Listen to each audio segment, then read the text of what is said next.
Hi everyone, Jamal here from E2 Language. Today we're going to look at the TOEFL integrated essay task.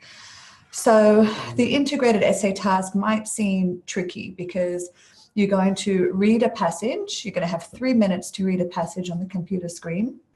Then the passage is going to disappear and you're going to hear a lecture about the same topic that you read about in the passage. So it's called integrated essay because you're integrating the information from the reading passage with the information in the lecture. And you're kind of bringing it all together into an essay. So, you know, it can sound difficult because you're working with different sources. But like with anything, once you know how to do it, it's actually quite easy. So I'm going to show you how to write this essay. And how to use the reading and the lecture to take really good notes in a really simple way and then use those notes and a simple template to create your essay. Right, let's get into it. Okay, here we go. Integrated essay task. So I'm going to show you how to basically understand the question that you're going to get in this task. The question is always going to be the same.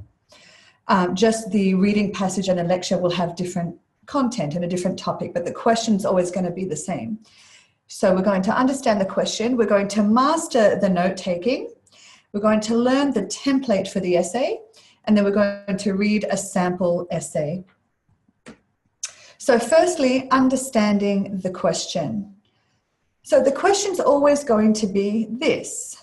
Summarize the points made in the lecture you just heard, explaining how they cast doubt on the points made in the reading. So the key words here are summarize. What are you summarizing? You're summarizing the lecture. Okay, that's the main thing. Then you need to explain how they cast doubt. Cast doubt meaning oppose or give another point of view on the points made in the reading. So this is a cast doubt type of essay. And cast doubt basically means to challenge or oppose or give an alternative opinion or view.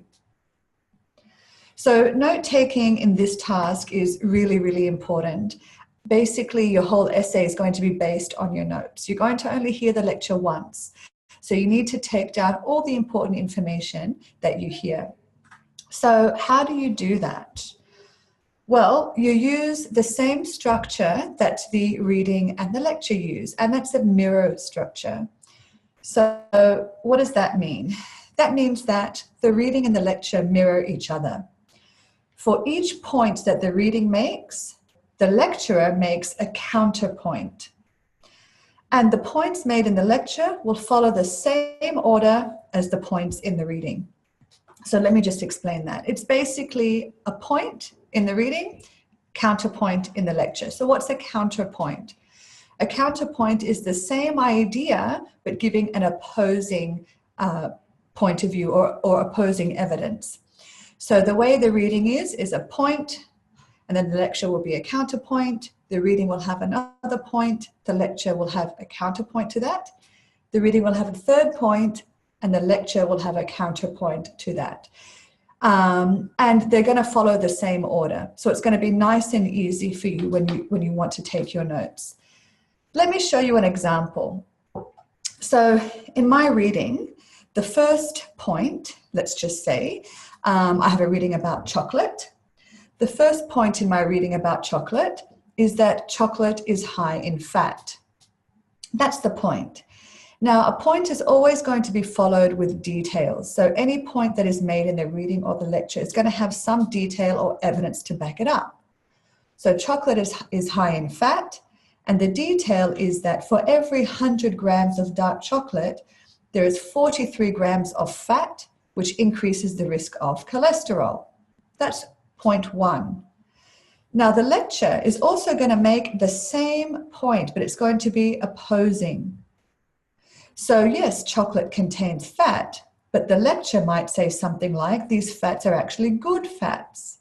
And the detail to back that up is that the type of fat that chocolate contains does not raise cholesterol, but may actually reduce it.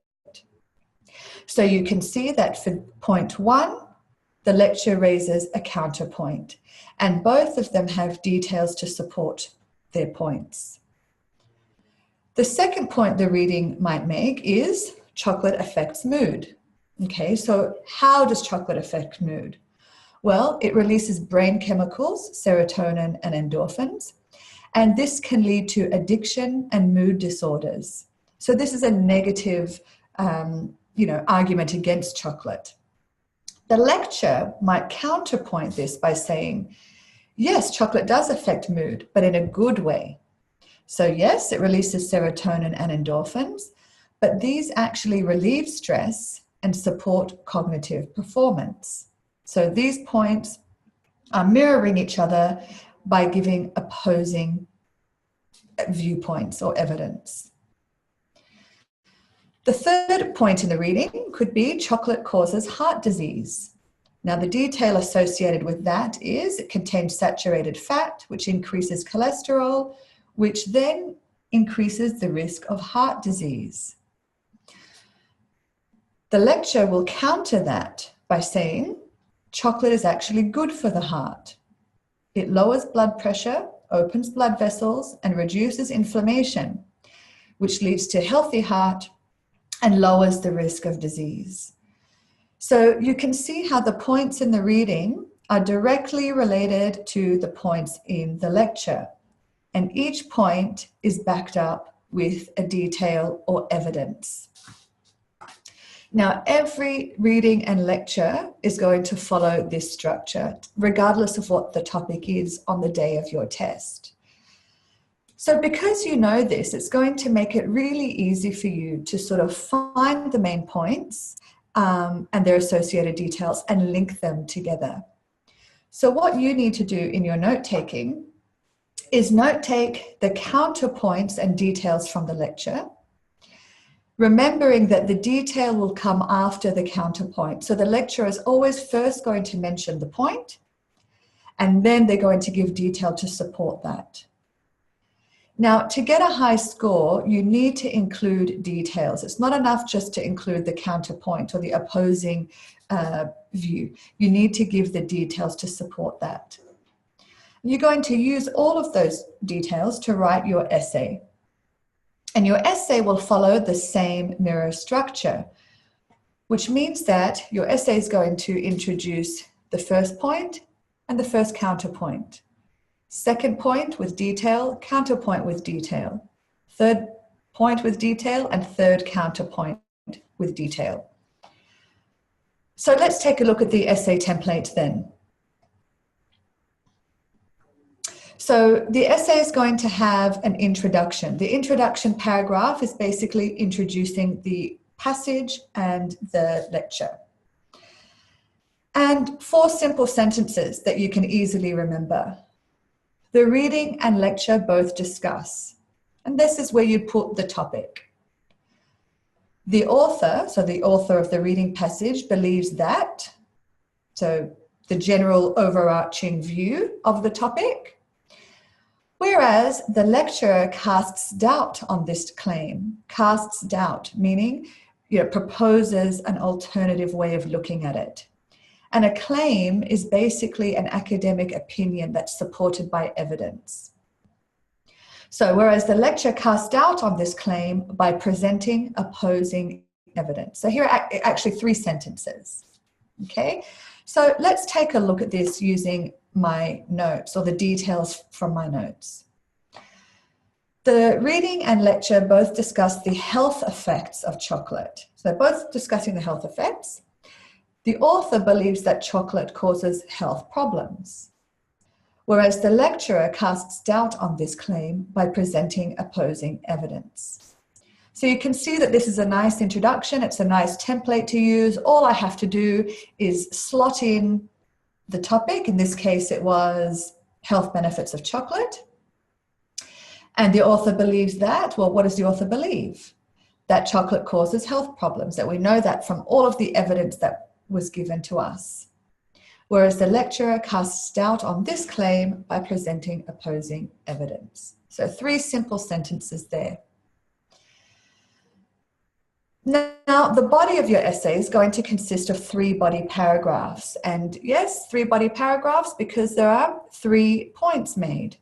And each of those points has a counterpoint. So each one of those is going to get its own body paragraph. But before we look at the body paragraph structure, I just want to show you some really useful vocabulary words, okay? And these words you're going to see used in each of the body paragraph templates that I show you. And these words are actually interchangeable, which means that you can use them in place of each other. So the words are claims, states, argues, asserts, challenges, and opposes. So what does claims mean? The author claims or the lecturer claims. Basically, it's the same thing as to say something. To say something but back it up with evidence. States, same meaning. Argues, to argue a point is to make a point and support it with evidence. The same thing as asserts. So these are all synonyms that we use in academic writing to report something that somebody else has said. Now, if you want to say the lecturer gives an opposite point of view, you would say, however, the lecturer challenges this idea, or the lecturer opposes this idea. Okay, so these two can be used also interchangeably. So as long as you remember these 6 words, you can use them sort of in any of the sentences. And you'll notice that I'm using the simple present version, not the past tense. So I don't say the writer claimed or the lecturer challenged, okay, because in academic writing, we use the present simple version of these verbs, okay? It's just an academic convention. Okay, so the body paragraphs follow this structure. Point from the reading and then the detail, counterpoint from the lecture and the detail. So each body paragraph is very simple in the way that it's structured. And we're going to use the vocabulary that we just looked at. So point, this is for body paragraph 1. Firstly, the author claims that. Okay, claims, or I can say, firstly, the author asserts that. Or firstly, the author argues that. Okay, I can use any one of those reporting verbs. And that's the first point. Then the detail, they support this by stating that. Now, why have I used support? I've used support because here I'm introducing a detail or evidence. And evidence is always used to support a claim or support an argument or support an assertion. But why have I used they? Well, we don't know if the author is a male or a female, is a he or a she. Now, in many languages, we default to the masculine pronoun he, but in English, we don't do that. And if we don't know if the author is masculine or feminine, we can actually use the third person pronoun they, okay? It's impersonal. So although you're used to they being a plural pronoun, in this case, in academic writing, we can actually use it as to describe a person that we don't know what their gender is, okay? But it still follows the same subject-verb agreement. So it'll still take plural form, meaning no S. Okay, so point 1, detail, counterpoint. This is challenged by the lecturer who says that. This is challenged. Here I'm using the present passive form. Okay, what is challenged? Well, the claim. Okay, so the pronoun this is referring back to the claim. Then I give detail. He or she states that. Now, I can use either he states or she states because the lecturer, I'm going to hear from their voice if they're male or female. Okay, let's look at an example. So, point. Firstly, the author claims that chocolate is high in fat. They support this by stating that 100 grams of dark chocolate contains 43 grams of fat, which increases the risk of cholesterol. This is challenged by the lecturer, who says that the fat found in chocolate are good fats. She states that these do not raise cholesterol and in fact may reduce it. So here you can see my body paragraph 1 template in action. Okay, let's move on to body paragraph 2. Secondly, so we're starting with secondly, introducing the second point. The author states that, second point, detail, they argue that. Now remember, we can swap these. We can say the author argues that, or the author asserts that, or the author claims that, remembering our vocabulary that we looked at previously. Same thing here. Then I introduce the counterpoint in my third sentence. This is refuted by the lecturer who says that. So refute, to refute something is to challenge it, to say that no, it's actually incorrect, and here's why. And again, I'm using the present passive. And the pronoun this refers to the statement. Then again, the detail, he or she explains that. And give the detail from my notes. For example, secondly, the author states that chocolate affects mood. They argue that it releases brain chemicals, serotonin and endorphins, which make chocolate highly addictive and increase the risk of mood disorders. Now my counterpoint. This is refuted by the lecturer, who says that these chemicals are actually beneficial. She explains that they help relieve stress and support cognitive performance. Okay, and this takes us to the third body paragraph. And again, same structure. We've got point, detail, counterpoint, detail. And I'm using, again, the same reporting verbs that we've been using so far. And I can start my third body paragraph with finally. Finally, the author states that, they claim that, the lecturer counters this by stating that, she supports this with evidence that. Finally, the author asserts that chocolate causes heart disease. They claim that it contains saturated fat, which increases cholesterol and results in increased risk of heart disease. The lecturer counters this, or I can say opposes this, by stating that chocolate is actually good for the heart. She supports this with evidence that it lowers blood pressure, opens blood vessels, and reduces inflammation, all of which lead to a healthier heart and lower the risk of heart disease. Okay, so you can see how the body paragraphs, again, follow a very simple structure: point, detail, counterpoint, and detail. And by using those simple sentences with those reporting verbs that we've just looked at, like claims, asserts, discusses, states, argues, counters. All right, so they're really, really helpful vocabulary words for you. So let's put all of those paragraphs together that we just looked at and take a look at my sample integrated essay. So here it is, my introduction and my 3 body paragraphs. Just before we go through it, you might be asking, well, where's the conclusion? So this is not a normal academic essay where we are giving our opinion and supporting it, in which case we would need a conclusion. That's for the independent essay. For the integrated essay, you don't necessarily need a conclusion.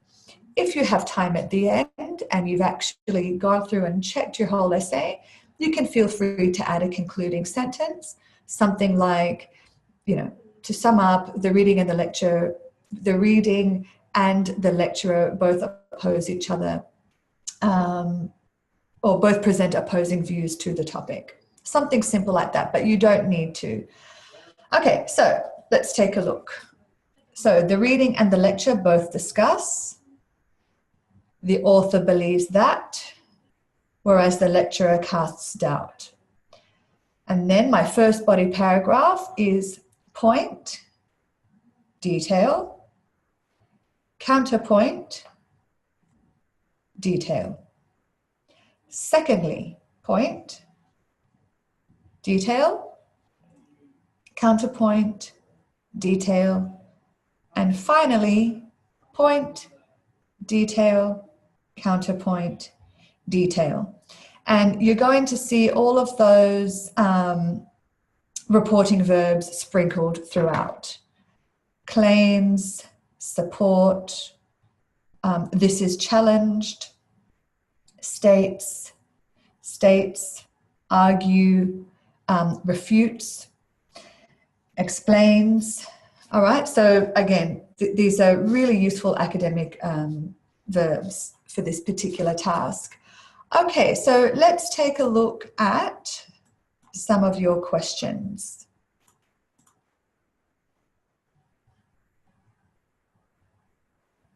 So how many of you have written an integrated essay before?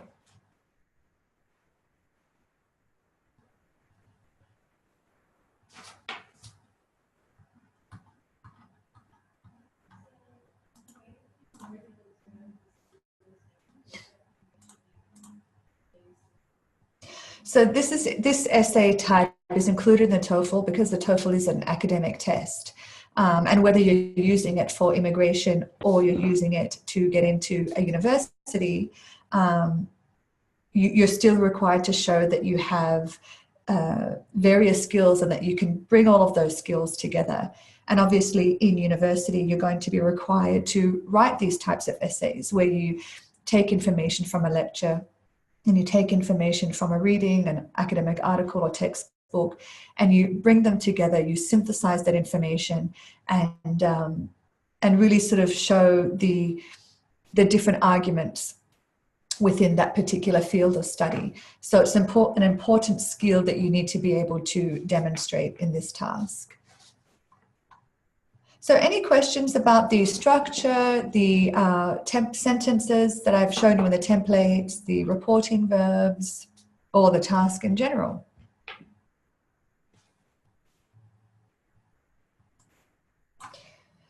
So your essay should be around 250 to 300 words. I think they say a minimum of 175 and a maximum of 300.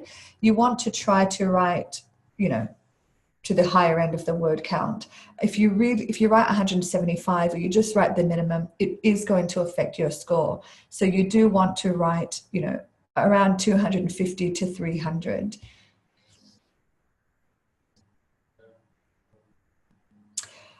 Okay, the reading passage, you are going to see the passage and you can take notes as it's displayed on the screen.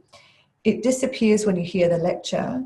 But then after you hear the lecture, the reading passage will appear again. And it's going to appear on the left side of your screen. And on the right side of your screen, you're going to have an empty space where you can actually type your essay. So you'll be able to actually look at the reading passage and your notes from the lecture as you write. So, it's really imperative. You must take notes as you listen because once you hear the lecture, that's it. But if you don't take notes during the reading, it's okay because you're going to see it there. But I would still sort of take notes of the main points. That way they're easy to identify rather than sort of having to look for them as you're writing.